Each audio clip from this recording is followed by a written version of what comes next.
Stay tuned. Coming up, we discuss the traditional decision-making process.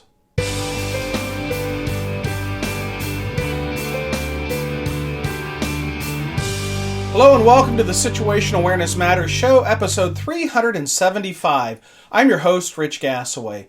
The purpose of this show is to improve situational awareness and decision-making for individuals and teams who work in high-risk, high-consequence, time-compressed environments with changing conditions. The SA Matters mission is simple. We want to help you see the bad things coming and time to prevent bad outcomes. Today's feature segment is sponsored by Gassaway Virtual Training. There are 33 online training programs for you to choose from. Some of the programs are live events presented virtually, and some of them are pre-recorded programs. To learn more, visit samatters.com website and click on the Virtual Training tab. Okay, let's jump into our feature segment as we discuss the traditional decision-making process.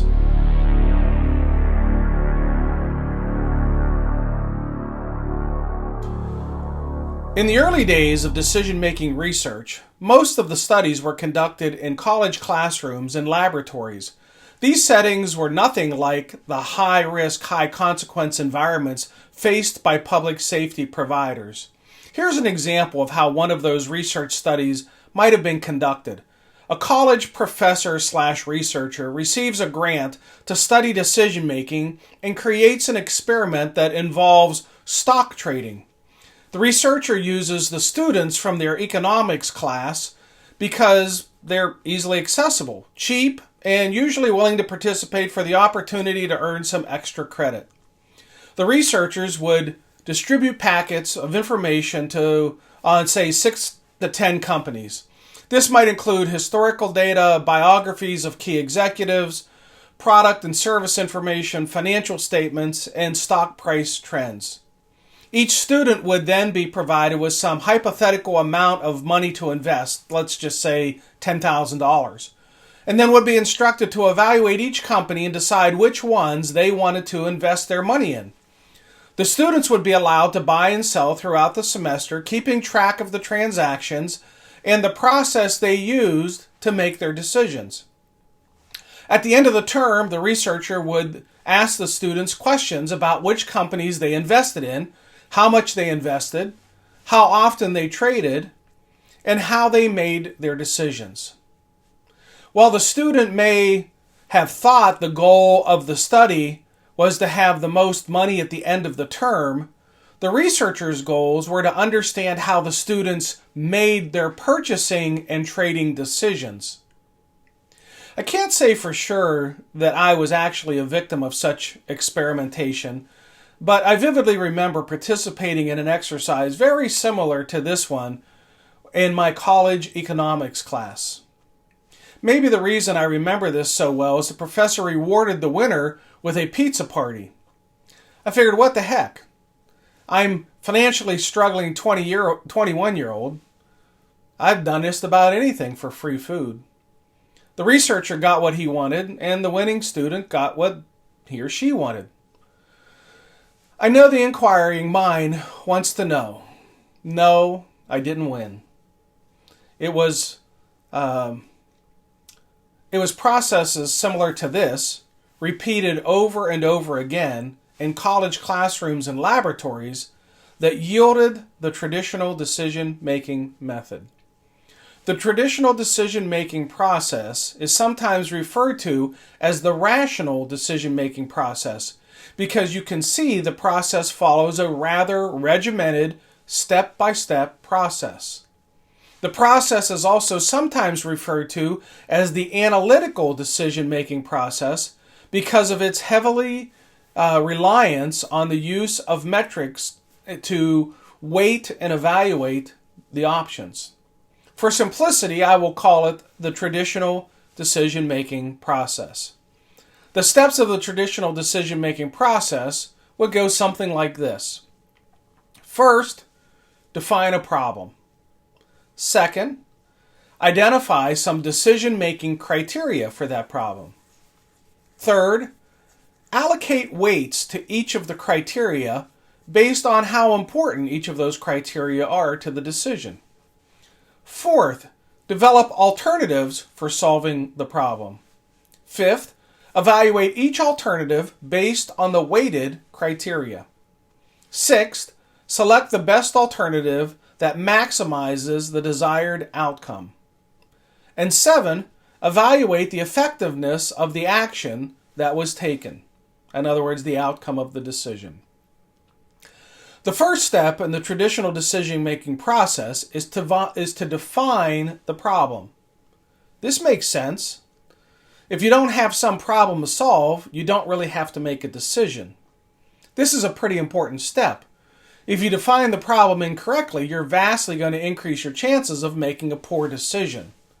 So this is a step you might want to take some time to think about before you just jump into the decision and focus on the symptoms of the problem versus the actual root problem. Take, for example, a person having chest pains and shortness of breath. The pain and difficulty breathing are not the problem. They are the symptoms of the problem. What exactly is causing the problem cannot be uncovered without additional investigation and analysis. EMS personnel are taught that if a patient displays a certain combination of symptoms, for example, chest pains, shortness of breath, pale and clammy skin, on their EKG they have ST elevation, the patient receives a certain treatment modality congruent with a heart attack as the root cause. It's the safest default treatment option for field personnel with limited diagnostic tools. However, a heart attack cannot be diagnosed in the field. We often treat symptoms, not root causes. The second step of the traditional decision-making process is to identify your decision criteria. In this step, you set one or more criteria to help you make the decision. Using the stock picking scenario I discussed previously, the various criteria you consider might include how long each company has been in business, how profitable each company has been over, say, the past 10 years, how qualified each of the company's management team members are, and how well each company's stock has performed over a period of time, say like the last 5 years.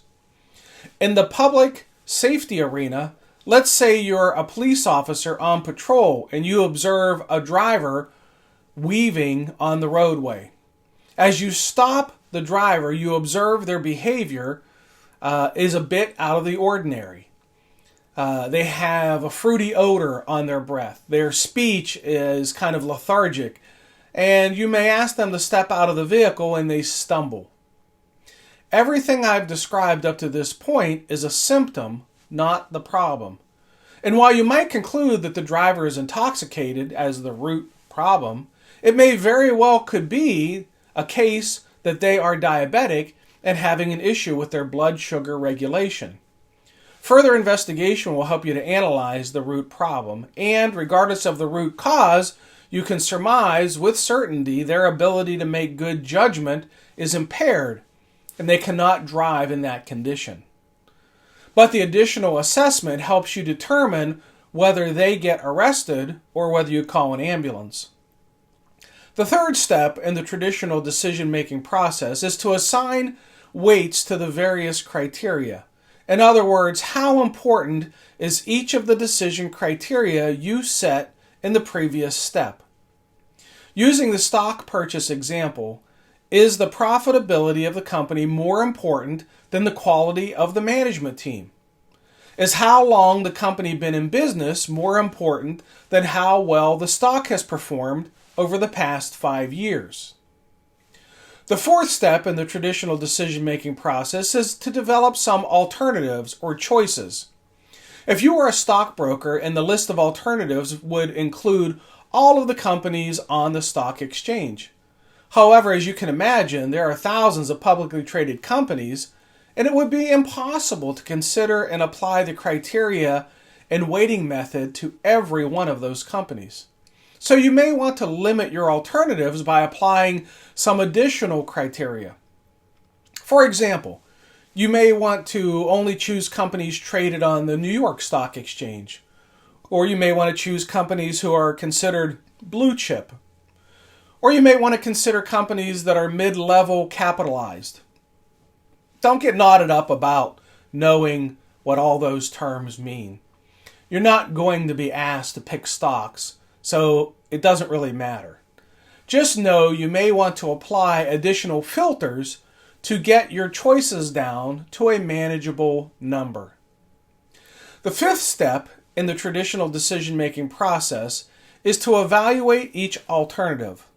Once you have all the alternatives you want to consider, you apply the weights for the decision criteria you set up in steps 2 and 3 previously. This results in a numerical score for each alternative. The choices are then ranked from the highest, or best, to the lowest, or worst. The sixth step in the traditional decision-making process is to make the decision to pick the highest ranked alternative.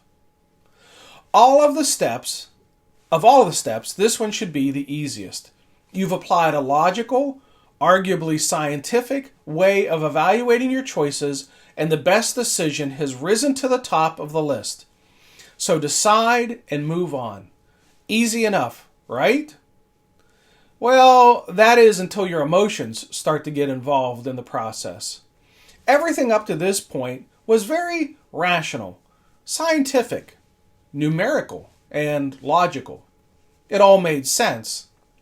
Then you find out that the company you really liked, maybe because they make a product you use all the time and you really like that product, maybe they didn't fare so well. Maybe that company isn't even in the top 10 based on the criteria that you had set up. But you've heard some good things about the company and you have a really good feeling about their future performance. Now what do? You're torn between your logical, rational side and your intuitive, emotional side. It can be an interesting dilemma of what you should do about this, and it's not always obvious. In other words, you can't say that you always make the logical, rational decision because it's the best, nor can you always say that you make the intuitive, emotional decision because it's the best. And finally, you can't say that blending the two will result in the best decision. Nonetheless, you make a decision and you put that decision into action. This leads to the seventh and final step of the traditional decision-making process, evaluating the effectiveness of your decision. In other words, how did you do? Did you make a good decision or a bad decision? Did things turn out as you had expected? Or were there some surprises? Another critical consideration in the public safety arena is how long you wait before you evaluate the effectiveness of your decision. The greater the risk and consequence, the more compressed the timeline. In other words, the speed in which the incident is moving, the quicker you'll have to assess the decision to determine if it was a good one. Change the course of action too soon, and you may not have given the decision an opportunity for success. Delay changing the course of action too long, and you may drift into catastrophe. This reflection on your decisions is the kind of stuff that experience is made from. Stated simply, the collective outcomes of your decisions and the lessons you learn from them is what helps you to make better decisions in the future. This is why children and teenagers tend to make such poor decisions. They don't have a collection of experiences that you have, the lessons from all the mistakes that you've made while growing up. And this is where parents and in emergency services, mentors can be so darn valuable. You may not want to admit it, but those old people may actually know a thing or two about the problems you're facing. Why? Not because they're old, but because they're wise. That wisdom is a collection of their experiences, their successes, their failures, and the evaluation of their lessons learned along the way. Here's an example of what a traditional decision-making matrix looks like for a decision opportunity revolving around taking a vacation. An application of the rational decision-making process might help you to make a good decision. Step 1, define the problem. I need a vacation. Step 2, define the decision-making criteria. Cost, amenities, activities, solitude, weather. Step 3, allocate weights to each of the criteria based on how important those are to me. Expense, 50%. Amenities, 20%. Activities, 15%. Solitude, 10%. Weather, 5%. And for each of you, your weighting may be different. Step 4, develop alternatives for solving the problem. In other words, what are the choices of where I could go? I could go to the beach, the mountains, a cruise, a theme park, or to visit relatives.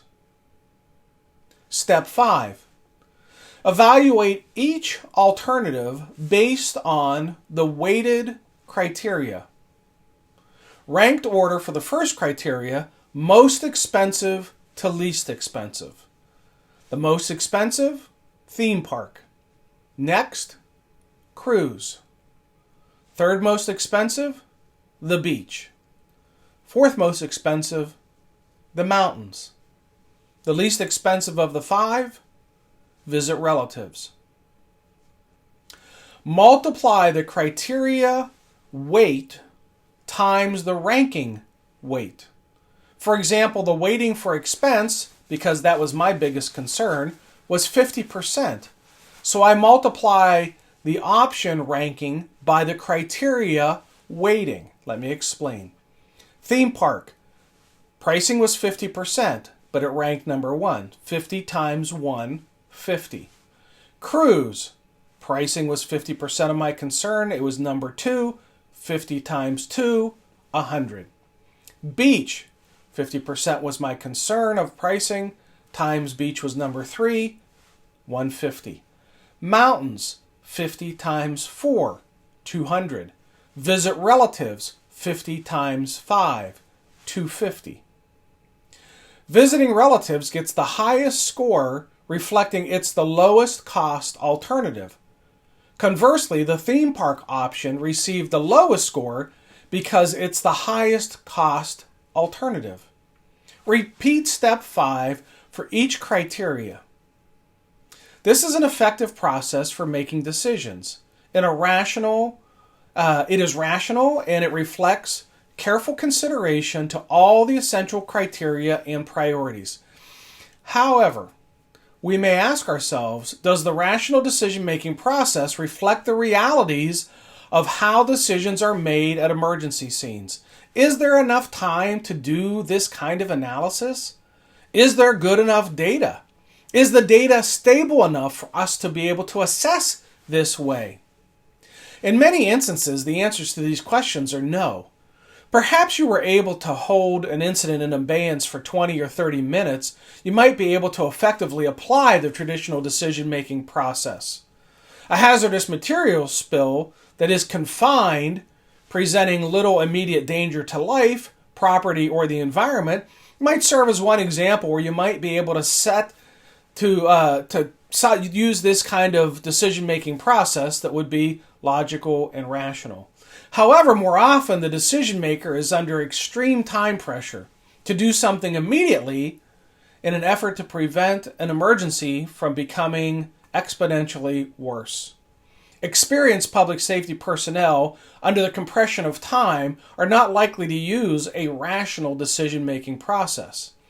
But if a first responder isn't using rational decision-making process, does this imply perhaps that they're using an irrational decision-making process? No, not at all. Although at times it may seem that way.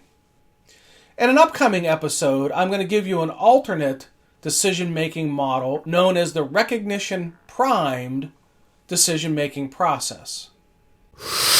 Since the start of the pandemic, I've had some amazing opportunities to present my programs on the virtual platform to groups ranging in size from 6 to 400, with recorded playbacks being viewed over 27,000 times. Here's hoping the vaccinations reduce the number of cases and return us back to some form of normalcy.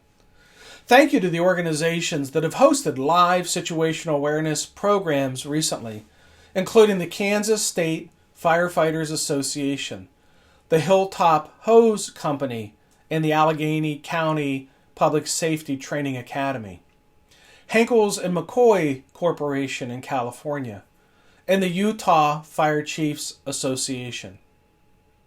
Here's the training that we have upcoming. On June 3rd, I'll be facilitating the Minnesota Virtual Training Series. This program will feature firefighter health and wellness experts from the MinFire Initiative talking about cardiac health, cancer, and mental health. June 8th and 9th, I'll be presenting a keynote address and 2 breakout programs for the Fire Chiefs Association of British Columbia annual conference. On June 14th to 16th, I'll be presenting 3 situational awareness, safety, and leadership programs for the Clark County Fire Protection District Number 6 in Vancouver, Washington. On July 19th through 21, I'll be presenting situational awareness programs for the Spring Fire Department in Spring, Texas. On July 28th, I'll be presenting Training for Failure at Fire Rescue International in Charlotte, North Carolina. On August 2 through 5, I'll be presenting 2 two-day situational awareness programs for the Portsmouth Naval Shipyard in Kittery, Maine. This will be the 5th time I've delivered programs for shipyards from Maine to Hawaii, so thank you to the Navy for your support of my mission. Thank you to all the organizations that have allowed me to offer your members virtual training, and a special thanks to the agencies who postponed programs in 2020 and are now rescheduling those programs in 2021. If you're interested in hosting a program virtually or live, click on the Contact Us tab at the top of the SAMatters.com homepage and I'll give you a call.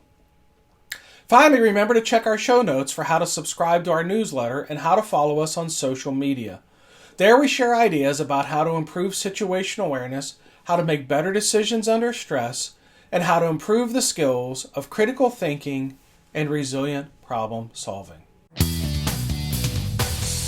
Well, that's it. Episode 375 of the Situational Awareness Matters show is complete.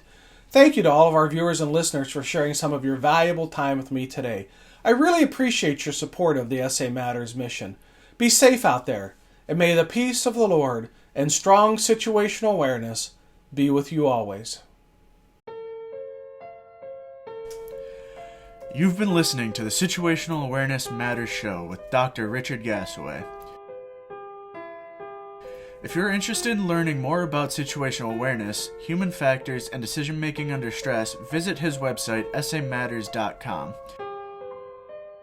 If you're interested in booking Dr. Gasaway for a program, or if you would like to be a guest on his show, click the Contact Us tab at the top of the homepage.